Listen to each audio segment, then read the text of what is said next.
এমনটি আমরা লক্ষ্য করছি।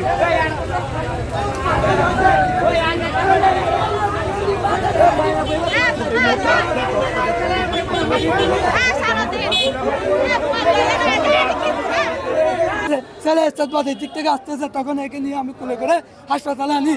হ্যাঁ, এখন চোখে পাই এভাবে গাড়ি চালাই।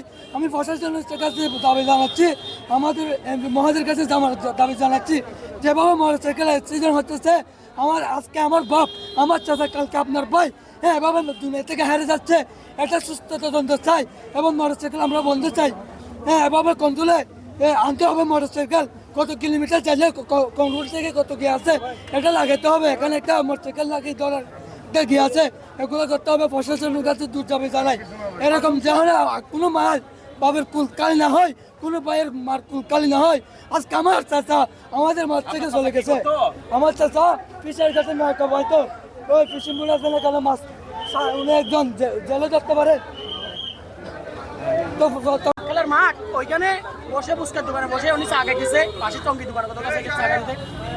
ওই বাইকওয়ালা, তার গাড়িতে কোনো লাইসেন্সই নাই, কোনো গ্লাসই নাই, কোনো হেলমেট আনি কিছু নাই, তার গাড়িটা মোটিফাই করা, বুঝছেন।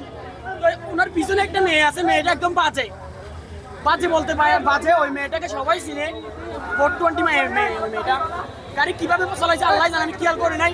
হঠাৎ পিছন থেকে এসে মেরে দিচ্ছে আমার সাথে, এখানে মেরে দিচ্ছে, ভিতরের থেকেও মাংসগুলো বাইরে দিচ্ছে, মানে মাথার ভিতর থেকে যে মাংসগুলো বাইরে দিচ্ছে। হঠাৎ আমাকে একবার বলতে তোর চাচাকে মারা দিচ্ছে। আমি গিয়ে দেখলাম যে আমার চাচার অবস্থা পড়া। আমার চাচাকে তাড়াতাড়ি উঠাইয়া হাসপাতালে নিয়ে আসতেছি।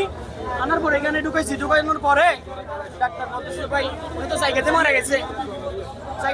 আর যে অ্যাক্সিডেন্ট করছে তাকেও নিয়ে আসছি। তার এখানে কিছু একটা ছোট একটা আদা গেছে, আর এখানে কিছু হালকা পাতলা ও ব্যথা পাইছে।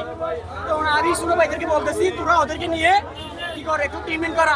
ওকে জরুরি বিভাগে ঢুকাইছি, আর আমার চাচাকে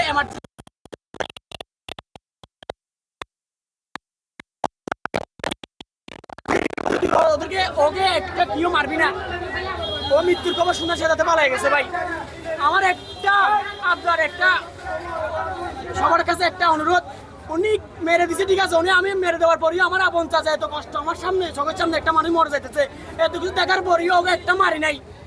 ওকে এখানে আনছি, এখানে আনে পুলিশের হেফাজতে রাখছি। আমি রাখার পরে উনি মৃত্যুর খবর শোনার সাথে উনি পালাই গেছে। কেন পালাই গেছে ভাই আমার একটা বলতো। আর আমার চাচাকে তো জীবিত একভাবে সামনে হঠাৎ মেরে ফেলছে। কিছুক্ষণ আমি আমার সাথে কথা বলছে, আমার দোকান থেকে বেরিয়েছি। আর ওনার 4টা সন্তান আছে, 2টা ছোট ছোট মেয়ে আর 2টা ছোট ছোট ছেলে। ওর পরিবারে হাল ধরার মতো ভাই কেউ নাই, আর মেয়েগুলা একদম ছোট ছোট, বুঝছেন।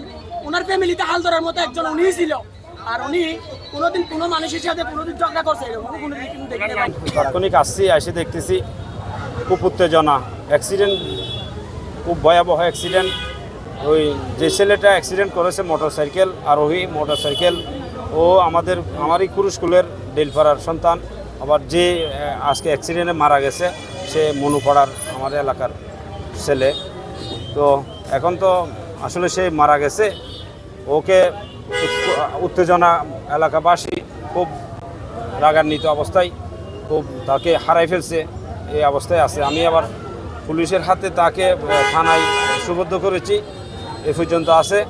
দেখি পরিস্থিতি কীরকম হয়। একজন অ্যাক্সিডেন্ট করে মারা গেছে, আরেকজনকে তো মেরে ফেললে তো সে আসবে এরকম না।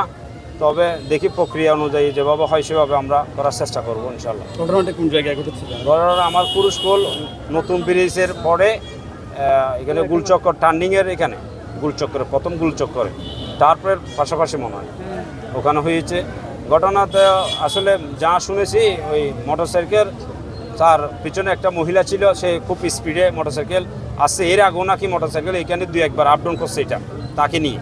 তো ওই যাই মারা গেছে সেই দোকানের পাশে দাঁড়িয়ে একটা চা খাচ্ছে, ওর উপরে আসি সে মোটরসাইকেল উঠাই দিছে, এটুকু শুনছি।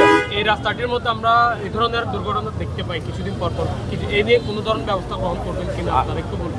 আসলে এই রাস্তাটা একটু বড় হিসাবে, নতুন রাস্তা হয়েছে হিসাবে টার্ফ, এবং যারা মোটরসাইকেল চালায় এরা আসলে এরা কি মনে করে জানি না, তারা খুব স্পিডে এই রাস্তা দিয়ে মোটরসাইকেলগুলো চালায়, বিশেষ করে সন্ধ্যার সময়। তো আমি মনে করি যে সন্ধ্যার সময় একটু আমার যদি আইনশৃঙ্খলা বাহিনী ওখানে যদি একটু দেখে ওই মোটরসাইকেলকে যদি কি একটু যারা চালাচ্ছে তাদের যদি কি একটা কোনো ব্যবস্থা করা যায়, তাহলে এটা দমন হবে। নাইলে আমরাও এটা খেয়াল করি প্রত্যেকদিন সন্ধ্যার সময় ওখানে মোটরসাইকেল যারা চালাচ্ছে ইয়াং ছেলেরা তারা একটু বেপরোয়া গাড়ি ঘোড়া চালায়, এটা আমরা সবাই দেখতেছি।